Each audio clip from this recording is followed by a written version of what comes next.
Ya, baik Theo dan juga Maya, dan selamat pagi saudara. Senang sekali kembali kami hadir menjumpai Anda dalam dialog pagi ini yang tadi juga sudah disampaikan bahwa kami akan membahas mengenai caleg petahana yang gagal diduga karena politik uang. Memang ternyata ketenaran, popularitas dan bahkan juga pengalaman tidak menjamin seorang caleg bisa meraih kursi di DPR. Bahkan sejumlah petinggi parpol pun terancam gagal raih kursi di Senayan ini. Dan mengapa hal ini bisa terjadi, kita akan bahas bersama dengan Heri Budianto, Direktur Eksekutif Polkom Institute yang juga sekaligus dosen Mercubuana. Selamat pagi Mas Heri. Pagi, ya. ya. Dan sebelum kita bahas lebih jauh, kita akan simak terlebih dahulu tayangan terkait dengan tema kita pagi ini yang sudah disiapkan tim redaksi kami.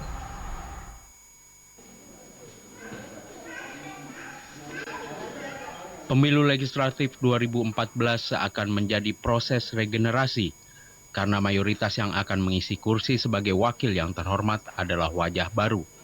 Sejumlah caleg petahana dengan modal populer dan dana mumpuni harus rela tidak dapat duduk di kursi empuknya. Politisi yang terancam kehilangan kursi di parlemen adalah nama tenar, diantaranya Marzuki Ali, Sultan Batugana, Eva Kusuma Sundari, Hadrianto Tohari, Priyo Budi Santoso, dan Nurul Arifin. Sebagian berpendapat tidak lolosnya nama-nama tersebut karena dianggap gagal oleh masyarakat. Namun sebagian lagi menilai telah terjadi politik uang besar-besaran pada Pileg 9 April lalu. Gagalnya politisi tenar tersebut mengundang kritik terhadap sistem terbuka yang dianut karena dapat mengeliminasi caleg berkualitas hanya karena bermodalkan dana besar. Benarkah gagalnya para caleg petahana karena politik uang atau memang rakyat yang enggan memilih kembali? Akan kami bahas dalam dialog cerdas memilih berikut ini. Ya baik saudara, langsung saja kita bahas. Mas Heri, ini menjadi pertanyaan banyak orang. Mengapa kemudian caleg yang populer, bahkan ini caleg petahana yang sudah memiliki pengalaman, kemudian bisa gagal untuk meraih kembali kursinya di DPR? Ya, kalau kita bicara begitu Mbak Dina, ada banyak variabel ya. Saya kira tadi pengantar dialog TVRI sudah gamblang menjelaskan salah satu indikatornya adalah politik uang. Tentu ini perlu ada pembuktian, tapi paling tidak sekarang fenomenanya muncul ya di masyarakat. Beberapa kita lihat ya, sekarang banyak caleg yang merasa keberatan dengan hasil-hasil pemilu. Bahkan saya mencatat di beberapa wilayah itu KPU menghentikan ya, misalnya di wilayah Surabaya dan Sidoarjo, di sana itu dihentikan penghitungan pada level KPU wali kota. Di kabupaten kota maksudnya. Nah, ini yang ingin saya sampaikan, bahwa variabel-variabel yang menentukan kenapa kita katakan mereka tidak hanya populer, tapi juga mereka adalah petinggi negara yang selama ini mempengaruhi pola kerja bahkan kinerja daripada DPR secara keseluruhan. Nah, ada variabel lain. Variabel lain menurut saya adalah stigma negatif masyarakat terhadap DPR itu juga berpengaruh terhadap tingkat keterpilihan mereka. Itu penting menurut saya. Lalu kemudian bisa jadi mereka ketika kampanye itu tidak turun ke lapangan, mempercayakan itu kepada tim sukses karena kesibukan. Beberapa kita lihat misalnya contoh Ketua DPR Pak Marzuki Ali ini kan sibuk konvensi. Nah, itu variabel itu juga berpengaruh. Termasuk juga menurut saya stigma negatif terhadap partai politik. Karena dari sekian banyak caleg yang gagal itu lebih banyak dari Partai Demokrat. Jadi pemberitaan negatif atau persoalan jadi citra korupsi buruk ya. Parlemen juga ikut mempengaruhi. Ya, jelas ya, cerita parlemen, cerita partai. Citra parlemen mempengaruhi secara keseluruhan. Citra partai itu sendiri ya, juga. secara partai juga. Saya kira beberapa dari teman-teman Partai Demokrat justru kan banyak yang tidak lolos. Kita tahu misalnya siapa yang tidak kenal dengan Sultan Batugana misalnya. Selain masalah pribadi juga saya kira ya terkait dengan kasus ya. Nah, kalau sebelum kita bahas mengenai lebih jauh terkait dengan money politik ataupun kecurangan-kecurangan yang terjadi itu tentu harus dibuktikan lebih jauh. Tapi sebetulnya dari berbagai variabel yang tadi disebutkan oleh Mas Heri, apa sebetulnya yang menjadi poin utama kemudian kekalahan dari para caleg ini? Apakah ini sebetulnya menjadi salah satu wujud dari bentuk kekecewaan masyarakat atas kinerjanya selama ini, sehingga akhirnya tidak mau sama sekali memilih wajah lama, pilih wajah baru, meskipun sebetulnya di antara wajah lama itu ada juga yang caleg-caleg bagus. Ya, ini menarik Mbak Dina. Artinya begini, sebelum pileg berlangsung, ada kekhawatiran yang besar publik ya, termasuk juga beberapa rekan-rekan pengamat mengatakan bahwa dengan sistem proporsional terbuka sekarang, lalu kemudian nomor urut jadi itu rata-rata nomor urut 1 di masing-masing dapil itu masih dihuni atau masih ditempati oleh para elit partai, petinggi-petinggi partai. Kita kan kemudian mengatakan 90% itu anggota DPR yang periode 2009-2014 itu kan mencalonkan kembali. Betul. Nah, pada kenyataannya saya kira ini lagi bahkan masyarakat bukan memilih itu, ada beberapa justru petinggi DPR saya kira itu tidak terpilih, beberapa aktivis menurut saya juga ketua umum partai tidak terpilih ya. Nah, ini menurut saya juga ada sebuah harapan baru terlepas dari proses yang perlu dibuktikan secara hukum mengenai money politik atau politik transaksional ya seperti itu. Menurut saya ada harapan baru, misal ya di dapil Jogja itu dari partai Gerindra itu muncul anak pemuda berumur 31 tahun ya, kebetulan anak seorang mantan jenderal petinggi TNI. Saya kira itu ada harapan baru mengalahkan ketua umum partai. Nah, berarti kan ada sesuatu hal yang berubah ya. Saya kira tadi juga di pengantar TVRI juga menurut saya ada optimisme baru. Nah, namun optimisme baru terhadap caleg-caleg baru yang duduk juga tentu tidak bisa lepas dari rangkaian bagaimana mereka duduk. Artinya kalau memang masyarakat memberikan suara kepada mereka betul-betul murni dengan kapasitas, kapabilitas, bahkan integritas, ini yang menjadi penting. Ini ada harapan baru. Tapi kalau dari prosesnya mereka duduk di DPR ada indikasi melakukan praktek transaksional dari politik awal uang, saja kemudian integritasnya sudah persis harus menurut saya. Jadi kita juga pada akhirnya tidak bisa berbuat banyak pada DPR berikutnya atau DPR 2004-2019. Nah, ini menjadi catatan. Itulah kemudian yang dikritisi dari sistem yang terbuka ini ya? Iya, menurut saya kan sekarang ya termasuk teman-teman yang tidak lolos, yang anggota DPR sekarang justru kan kembali mempertanyakan bahwa sistem proporsional terbuka justru mengkebiri mereka sendiri secara personal. Artinya ada sebuah penyadaran menurut saya bahwa sistem pemilu kita perlu dilakukan evaluasi secara menyeluruh. Karena kalau tidak, menurut saya ini akan menjadi sebuah rutinitas 5 tahunan dan ini sulit sekali dihilangkan dan jelas ini akan merugikan setiap produk politik ya terkait dengan pemilu dalam kontestasi pileg. Kalau dalam prosesnya sudah ada indikasi politik uang, maka calon-calon yang kemudian menang duduk menjadi anggota DPR itu juga diindikasikan tidak akan bekerja maksimal dan bisa jadi mereka berorientasi bagaimana caranya modal yang sudah mereka keluarkan untuk dikembalikan. Ini menurut saya jadi memang jadi catatan. Ini kecenderungannya adalah adanya indikasi politik uang, bukan karena kemudian cara komunikasi ataupun pendekatan kepada calon pemilih yang masih kurang, padahal mereka cukup pengalaman untuk meraih suara massa mestinya. Ya, saya kira begini, masing-masing dapil itu tentu berbeda cara variabel yang menentukan ya, cara mereka melakukan kampanye. Kita lihatlah secara teoritis begini, seseorang yang ingin maju dalam kontestasi politik pileg itu harus memiliki tingkat popularitas. Setelah tingkat popularitas yang tinggi, maka ada akseptabilitas. Masyarakat itu menimbang-nimbang lalu kemudian menentukan apakah yang bersangkutan itu tepat untuk menjadi anggota DPR, anggota DPRD atau DPD RI. Lalu kemudian setelah itu baru tingkat elektabilitas. Jadi ada tahapan sampai ke sana.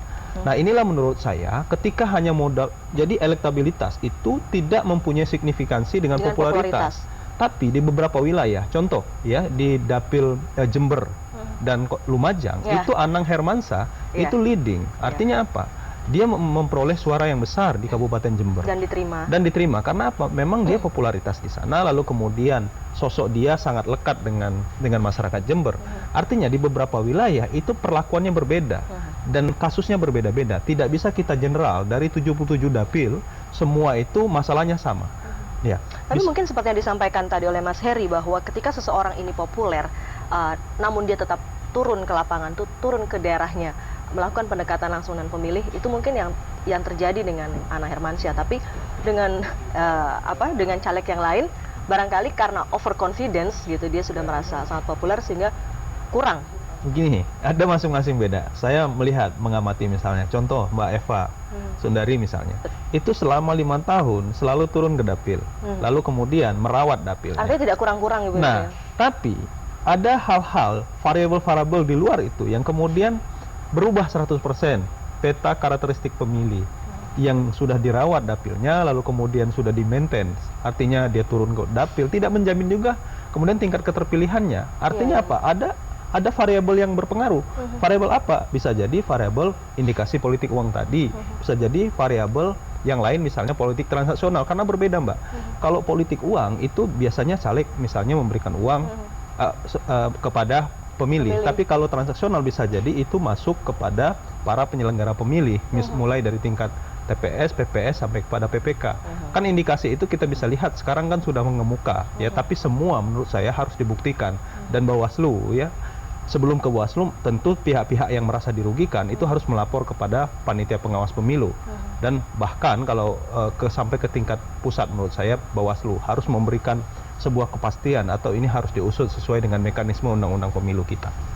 Jadi selain tadi politik uang juga ternyata ada transaksional yang kaitannya dalam hal ini adalah curi suara dari internal partai sendiri ya? Ya, karena kan pertarungannya kan terbuka. Pertarungan itu kan bukan hanya di antara partai politik, artinya antara partai nomor urut 1 dengan 2, 3 sampai 15 misalnya, tapi juga terjadi sama-sama di satu partai, tapi nomor urut 1 dengan nomor urut 7 misalnya itu juga melakukan pertarungan. Artinya tingkat daripada persaingan itu lebih tinggi. Nah, inilah yang menurut saya pada akhirnya caleg menggunakan segala macam cara bagaimana mereka bisa turun. Saya ya beberapa pada masa kampanye kita tim dari Polkom Institute itu melakukan survei ya.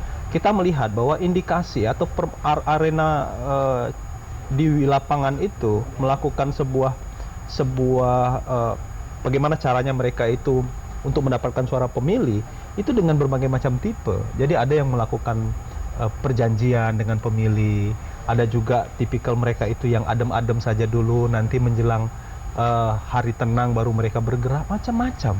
Jadi menurut saya pola-pola ini tentu kan mereka sudah mempelajari. Nah, satu hal kelemahan daripada caleg-caleg populer atau elit-elit partai yang jelas mereka itu sebenarnya dari sisi kepartaian mereka sudah sangat kuat, dari sisi pengalaman mereka sudah sangat kuat.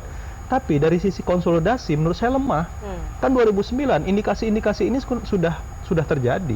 Mestinya kan walaupun sesibuk apapun mereka misalnya karena ikut konvensi misalnya atau karena mereka beberapa di antara mereka adalah di pemerintahan misalnya ya atau di komisi di DPR, mestinya kan mereka tahu gitu bagaimana pola-pola yang terjadi di tingkat lapangan. Nah, itu mestinya diantisipasi. Karena apa? Tidak akan mungkin lawan-lawan politik kita di satu dapil itu mereka akan memperlakukan strategi politik yang sama, tapi segala macam. Artinya apa? Ada yang turun dalam 2 hari belakangan, ada yang turun 5 tahun. Nah, ini kan tentu sangat berpengaruh ya. Ketika yang turun 5 tahun kemudian gugur hanya karena yang turun 2 hari, tapi dengan cara yang itulah yang saya katakan bahwa ke depan kita harus betul-betul melihat ini adalah sebuah fenomena nasional dan ini adalah PR kita. Dan ini tentu kan harus dibenahi, Mas, sistem seperti ini. Artinya begini, bagaimana kemudian peran partai sendiri gitu untuk membenahi internalnya? Karena kemarin juga saya melihat misalnya Roy Suryo sudah menyampaikan bukti bahwa dia menemukan begitu ada kecurangan suara yang dilakukan oleh internal caleg dari internal partai sendiri misalnya. Nah, itu sebetulnya partai sendiri bisa berbuat apa? Iya, saya kira memang kalau sesama partai itu partai harus turun tangan untuk menyelesaikan itu ya. Itu artinya ada mekanisme internal partai ya. Yang menjadi masalah adalah kalau itu lain partai ya kan. Nah, semua kan pasti terjadi. Nah, menurut saya partai politik harus bertanggung jawab untuk itu semua. Dan sudah saatnya, ini yang mengkhawatirkan bagi kita semua adalah dari awal ini saya juga termasuk orang yang dari awal mengatakan bahwa partai politik mestinya melakukan sebuah komitmen lah di tingkat nasional, lalu disampaikan kepada publik bahwa mereka tidak melakukan praktek-praktek politik uang. Karena masyarakat kita ya dari Polkom Institute jauh hari sebelum pemilu itu sudah melakukan survei bahwa sebenarnya masyarakat tidak percaya partai politik. Karena apa? Karena 53% masyarakat mengatakan bahwa partai politik itu di dalam mereka tidak percaya itu karena praktek money politik atau praktek uang di situ, lalu kemudian banyak terjadi hal-hal yang terkait dengan korupsi. Nah, itu yang lebih banyak mengapa mereka tidak percaya partai politik. Tetapi ketika kita tanyakan kembali, Anda bisa percaya partai politik kalau apa? Kalau partai politik tidak melakukan praktek korupsi, mereka percaya. Artinya apa? Mestinya dari awal partai sudah melakukan sebuah komitmen, lalu kemudian kalau ada calegnya, kalau ada calegnya melakukan praktek uang, maka itu akan diskualifikasi di internal partai. Itu kan tegas, tapi kan tidak ada partai yang melakukan itu. Ini sangat disayangkan. Nah, karena proporsional terbuka, kontestasi di dalam arena pertarungan politik itu terjadi bukan hanya antar partai, tapi juga di dalam internal partai. Inilah yang terjadi. Jadi saling sikutnya bukan lagi ke tetangga, tapi di dalam keluarga sendiri, di dalam satu partai terjadi kontestasi yang luar biasa. Dan caleg-caleg yang partai sendiri juga tidak berani melakukan diskualifikasi. Nah, ini mungkin untuk menurut menjaga saya, nama baik partainya sendiri juga. Rata-rata seperti itu. Nah, ini menurut saya kekeliruan di dalam ini yang menjadi PR ya. Ke depan saya kira partai politik perlu melakukan sebuah pengelolaan manajemen partai. Kaderisasi lemah di sana sini. Nah, sistem proporsional terbuka menurut saya memungkinkan orang-orang yang populer belum tentu dia memiliki tingkat akseptabilitas ya. Artinya popularitas itu dengan akseptabilitas juga tidak memiliki korelasi gitu ya. Ada korelasinya. Nah, ya? ini yang penting menurut saya. Jadi ini PR lah ya. 2009 ini sudah ada fenomena ini terjadi. Lalu kemudian 2014 juga marak sekali menurut saya. Walaupun kita masih harus menunggu bagaimana proses-proses money politik, proses-proses transaksi politik yang terjadi antara misalnya caleg dengan penyelenggara pemilu pada tingkat-tingkat yang lebih bawah, bahkan pada tingkat yang lebih besar, menurut saya ini harus dibuktikan. Lalu kemudian mekanisme aturan harus betul-betul ditegakkan. Kalau terbukti seorang caleg kemudian melakukan praktek politik uang, maka sesuai dengan undang-undang mereka harus diskualifikasi. Baik, terakhir Mas, kita agak bergeser sedikit dari tema hari ini. Saya ingin dengar pendapat Anda mengenai bagaimana kemudian arah peta koalisi ini setelah P3 melakukan islah. Bagaimana kemudian nasib Gerindra? Apakah dukungan dari P3 ini yang katanya dukungan boleh saja, tapi bukan berarti koalisi kan? Begitu kalau tanggapan dari P3. Bagaimana kemudian nasib Gerindra? Saya kira ini sangat mencengangkan kita semua. Tapi harapan publik, harapan masyarakat tidak ada partai yang